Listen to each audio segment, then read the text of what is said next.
Started. Oh, guys, I am very tired. I am so tired. And you know what? I'm shining, eh? I just did my facial routine, and I applied bio oil on my face, and then later on I'm going to do my, what is it called? My night cream. So anyway, I'm very tired, but I promise you guys that I'm going to speak boldly about what Mwende spoke about. Mwende spoke about a video she watched on TikTok. It was about Kanye speaking about slay queens and why they come from that posh life and they end up back to the ghetto where they came from in the beginning. I want to speak about it. First of all, these slay queens that we see on social media, the ones of Potapoti, who go to Dubai to be wasted by billionaires, those ones I don't have mercy for them. They've just lost their dignity. Then there is the other ones, the young girls who are taken advantage by sugar daddies. It's not their fault because most of them are coming from the ghetto and they are very poor. I'm dealing with pads, so I face all these stories. Some of them were raped by their fathers, by their uncles, by their clergymen, by powerful people, and they are shut. And they have little kids and they have to feed them. They gotta do what they have to do. For those ones, I give them a pass because it is systemic oppression that has taken them there.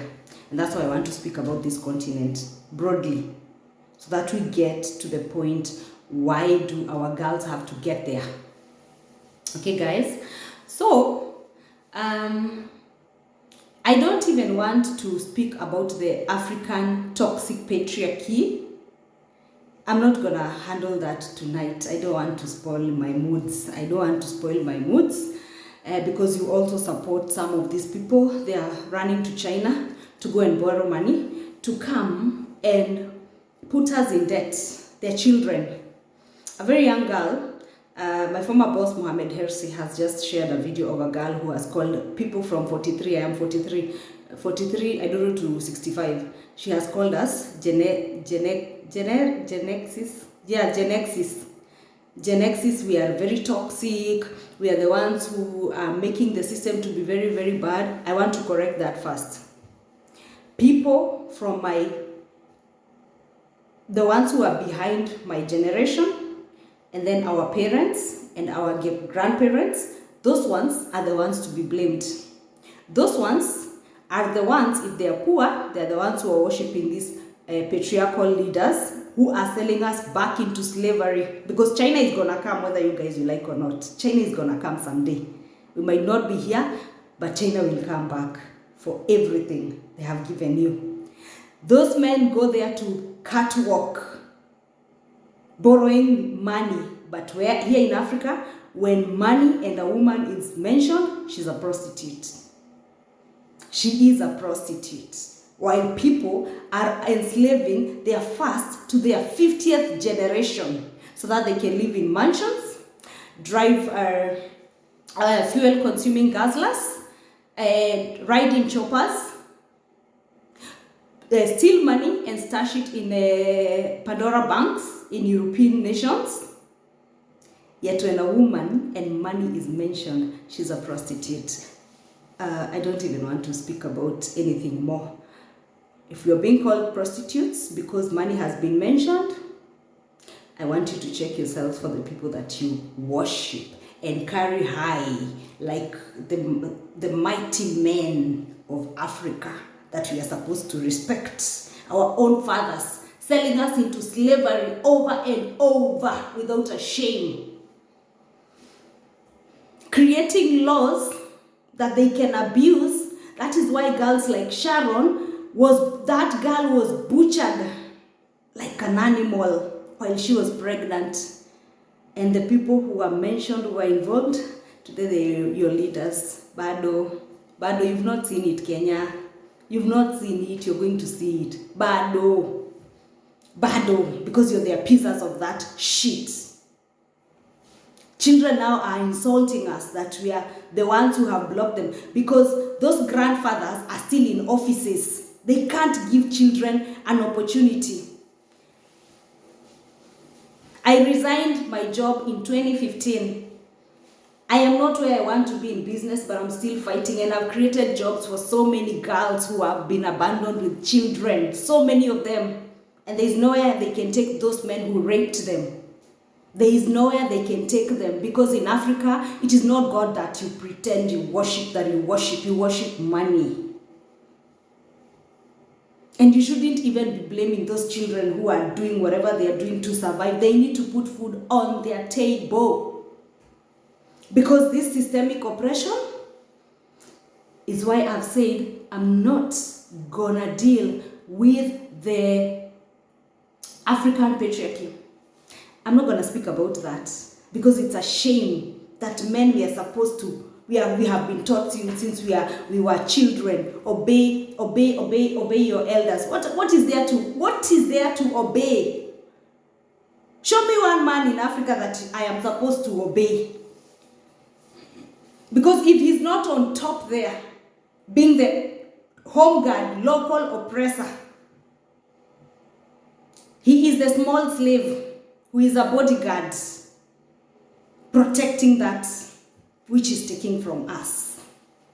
That now children who are younger than me are coming to call us Gen X's, the toxic people. I am not. Please, I should not be mentioned in that category. I resigned in 2015 so that I could give children who are behind me an opportunity. And I've been trying to create my own path. And guess what? The systemic oppression in Africa that I have suffered, especially being a woman in Africa, I don't even know. I can only praise my freedom fighter, Mau freedom fighter, Dedan Kimathi, for saying it is better to die standing than kneeling. I didn't know what that means until I started to travel in this continent, where I'm being called a foreigner in Africa. I am a foreigner in Asian countries. I am a foreigner in European nations. Where do I belong? Where do I belong if I am a foreigner everywhere? If I'm in Kenya, I am being attacked through tribalism. I crossed with the African passport. I am now a Kenyan. A Nigerian is being attacked in South Africa because of xenophobia.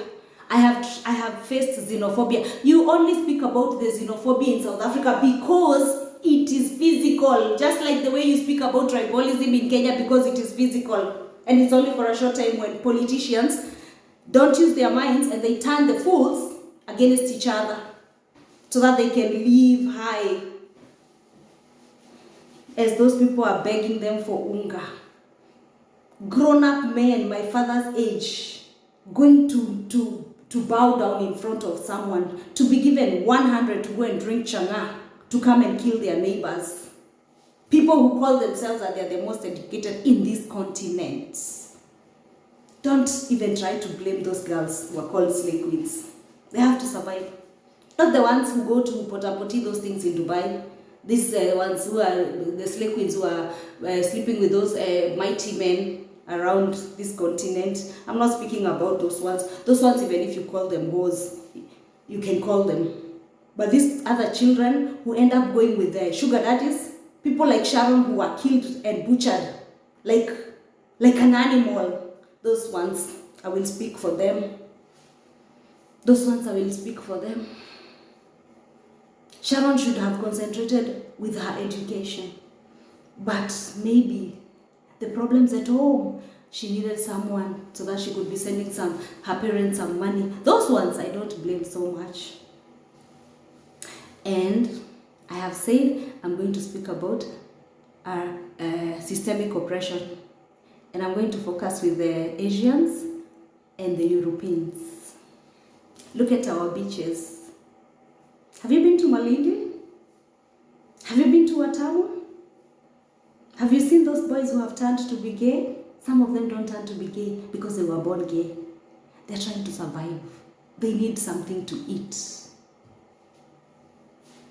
And because we were taught that white is superior than black, that is why you see them. You see young girls and young men on our beaches. Let me show you. On our beaches. I am with a grandfather who is walking like this. I have to hold him. Like this. Because I have to survive. And he has come with the euro or the dollar or the pound. So he's my white Jesus. I don't blame our children so much. They're suffering because of systemic oppression. The other thing that people don't know, I've said that I'm not going to touch, today I'm not touching black men in Africa who are abusing girls, slay queens. Today I'm speaking about systemic oppression. Systemic oppression. These girls you see with these elderly men, the Caucasians, on our beaches, because I've seen them in Kenya, I've seen them in Tanzania, I've seen them in Ghana. I have seen them when I did the safari in Southern Africa, when I went to Zambia, Zimbabwe, I'm meeting with young girls, they're in safari with people. I would cringe, I would literally throw up if I slept with such a man. My grandfather would roll in his grave if I did that. And do I blame those girls? I don't blame them. Because why? Their parents are poor. They never got education. If you can do anything in this world, give your child education, because nobody can abuse your child when they have education. But if they don't have education, if the situation is very difficult for me and I know how to fend for myself, what about that girl who did not afford to go to school? She has to survive. She has to survive. And so the white Jesus on our beaches take advantage of them, because we were taught from school. I was beaten to speak this language that I'm speaking. I was beaten so bad in Kenya to speak in English. There you speak to the teacher, you're speaking in Swahili, and then you put English and Swahili. You will be whooped, you won't even believe. I will one day fight for reparations the way Americans are fighting for reparations. I will fight for reparations for the children of Africa. We have suffered for too long. For too long. Our children are being abused on the beaches. Nobody speaks about it. Because even them, they are tied. They might be leaders, but they are also chained. They are chained. If they were not chained, why were they put in a bus when they went to go and bury Queen Elizabeth? And Joe Biden was escorted like white Jesus. They're also slaves. They are also slaves. Because they have refused to choose themselves and the dignity of their people, like the way China decided our people will never be disrespected again like this. America owes China trillions of dollars. China now rules the world. China one day used to be like Africa. But China decided our people will never be disrespected like this again. Our children are being trafficked on these beaches. Nobody says anything. Nobody does anything. Nobody. Because they are chained. They will borrow money. Where will they borrow money from? Just the other day, I don't know, 80-something man, I don't know, was it a woman or a man? I saw that, I don't watch the news, it was light, and my friend said, Sasha, you need to see this. I didn't even listen to it.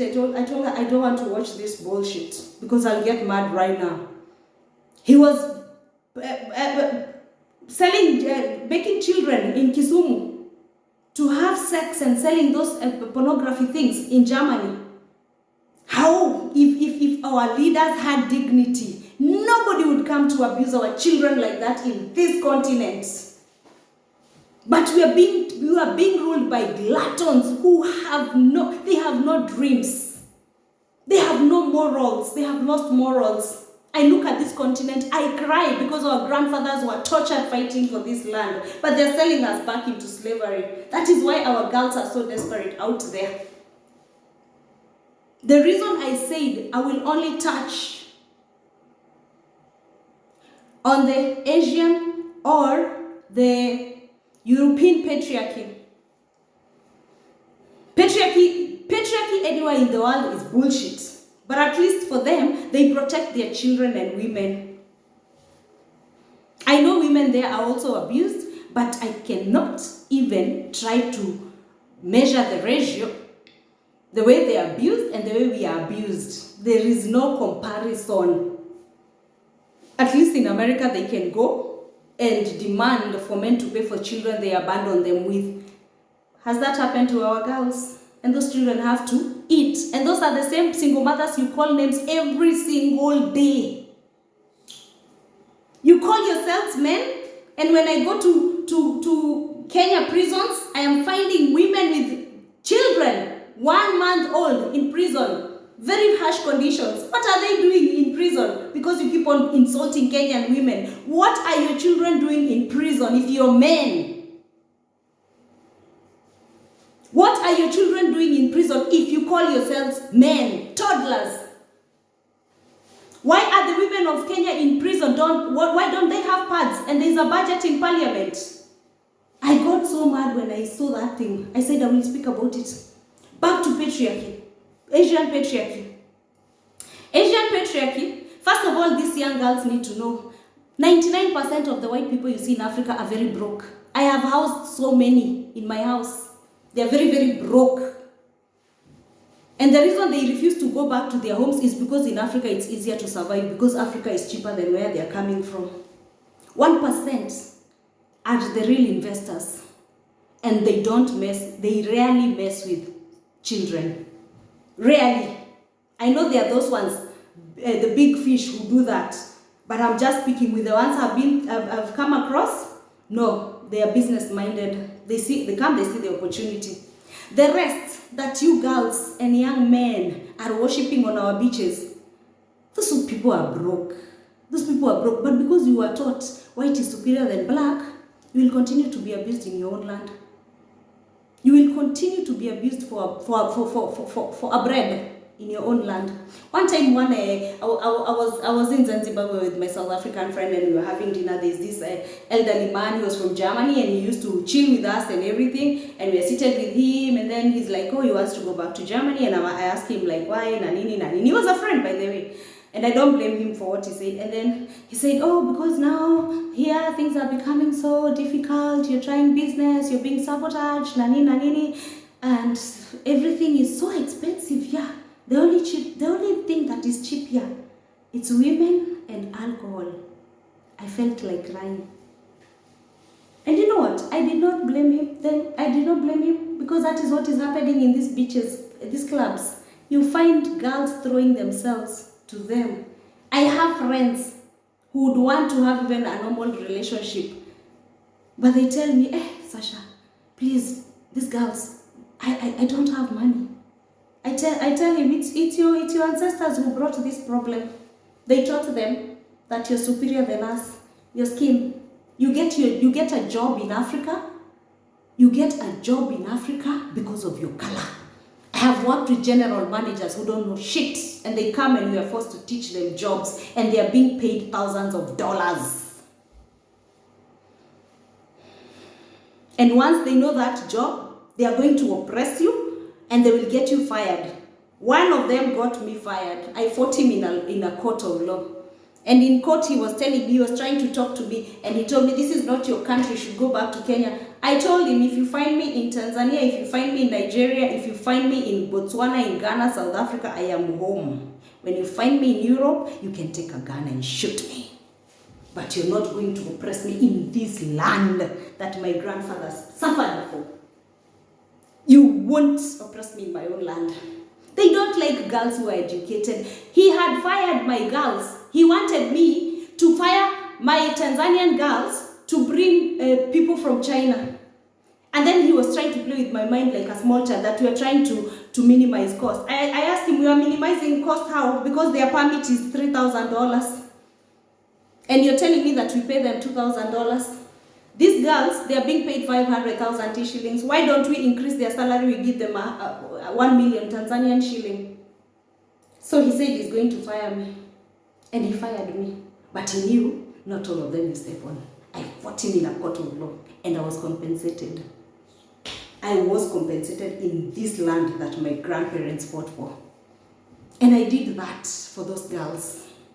And it's unfortunate, one of the girls was fired, but she was taken back to work When I sued, she's the one who was brought to court to rule, to speak against me. You see, so when someone is hungry, they will do anything. I don't even blame her. I was not mad at her. She needs a salary. She needs to pay her rent. She needs to secure her pocket. I was not going to give her any job at that moment. I was just fired. So when she was given back the job, even though I was fired fighting for her, she took back the job and she came in court and she testified against me. Yes. So systemic oppression will divide you Africans until the day you die. There is no Messiah who's coming. There is no white Jesus who's coming from the skies in golden chariots to come and save us Africans. There is no in golden chariots. That's why they taught you to rabba rabba rabba shundara rabba rabba rabba mungu ya rabba rabba. That's how we pray. You know how they pray? Like this. With a djembe, digging our gold. Those people who brought us religion, that is how they preach. That is how they pray. They pray facing the ground. We pray facing the air. Because here there is nothing. But they pray facing the ground with bulldozers, mining our gold, mining our uranium, titanium, bronze, rubies, tanzanite.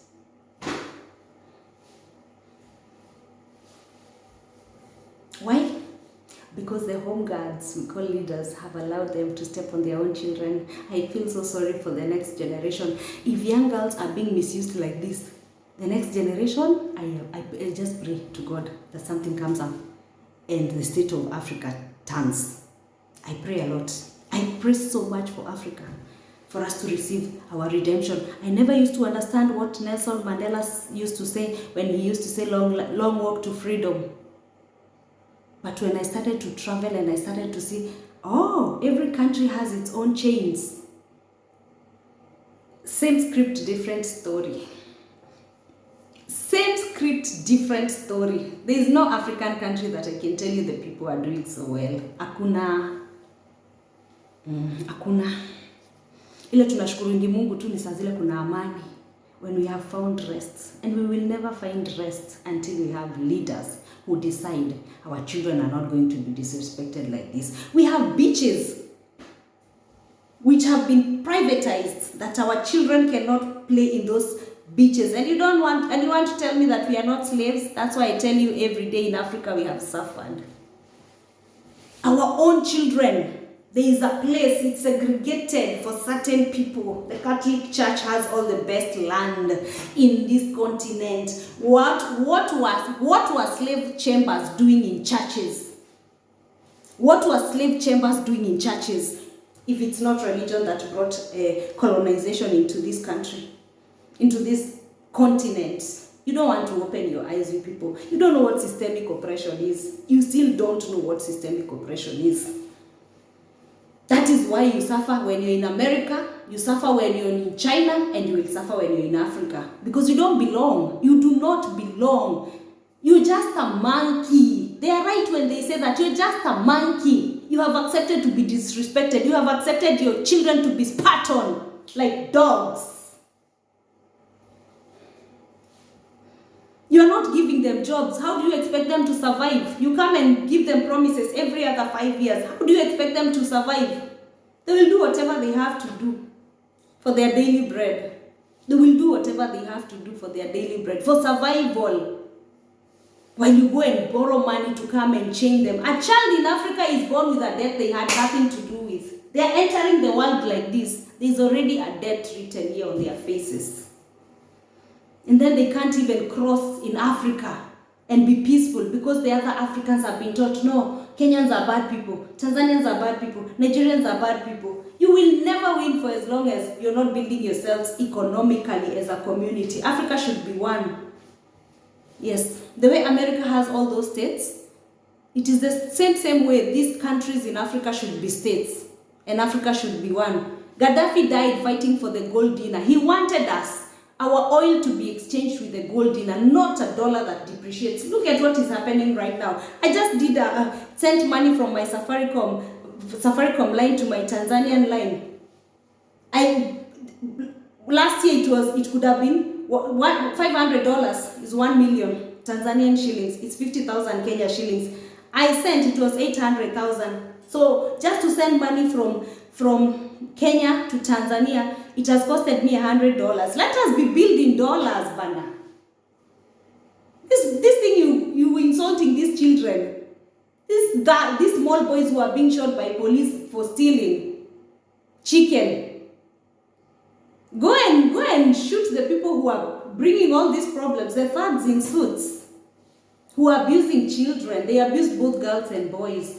They're the ones who are spoiling those small boys with their small money and small power. The good thing is that when that power is gone, they are stripped naked. That is why even their families now start to be harassed the way we have been harassed all our lives. That is a facade. Power is shit. Power is shit. It's abuse.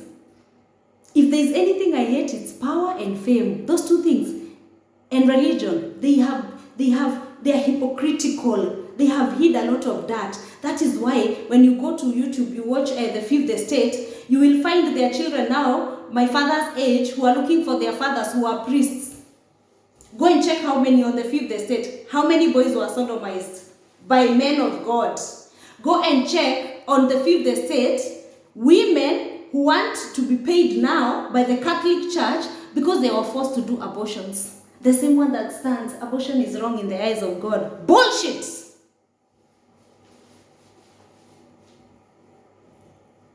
This continent needs leaders that are going to be like China. And they say, we don't want our children to be disrespected like that again. I spoke about systemic oppression. In Kenya, we do 8-4-4, from standard 1 to standard 8, from form 1 to form 4, and then 4 years in university. Finish that university degree, go to America. You are told this education is not recognized, while it is the same system that brought that education to us. You have to start again. You're told, you know what, you're going to wash the white man's buttocks so that you can survive. And then you start to study there, you take loans. So you're stuck there paying loans. That money is going to taxes, making their roads, their hospitals.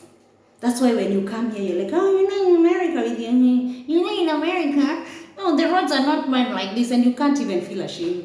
This is your home. This is your home. Come back and build your home so that your children can stop being abused the way they are being abused by elderly men because of a piece of bread. You should be ashamed. You should be ashamed. Oh, USAID. USAID Marangapi. USAID.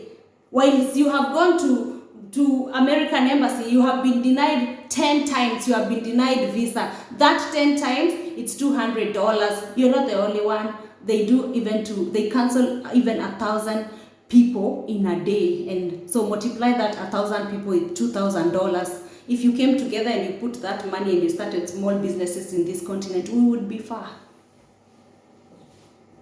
If you stopped being like, manna from heaven, we would be very far if you are looking down with the djembe. The future of Africa belongs to farming. Those who have ears, listen. And I don't blame those children who are selling themselves. What do you expect them to do? If me, with all my education, I have had to go to Juakali to start doing things like spa. With all the education I had, I even had to go back to school to learn something that I can do with my hands, because before I was blinded, you have to have this kind of education. You will be given white-collar jobs. Where are those white-collar jobs? You know, I should sue my government. Where are those white-collar jobs? That's why our children are being abused. I said I will speak about the European patriarchy on our beaches. They don't go after girls who are educated. They will never. They want that girl who is so desperate for food and accommodation and alcohol. What do? They make sure that they give those girls a car. They rent them a nice house. They show them like they love them. With time, they marry them. And now this girl, she's calling her friends. They are going there now from, imagine from Korogosho, now she's living in Runda. She's invited akina Sasha, her friends. We are like, oh manze, Sasha alipata, akona mgoso. Sasha alipata ameomoka. What is kuomoka? Slavery. I have seen how they treat those girls with contempt. They treat them like nothing. I would rather die than be treated by a human being like that. And then what do? Even if they marry them, you know why they marry them? To get papers, to live in Africa. With time, they open their businesses. By the time their children are 7 years,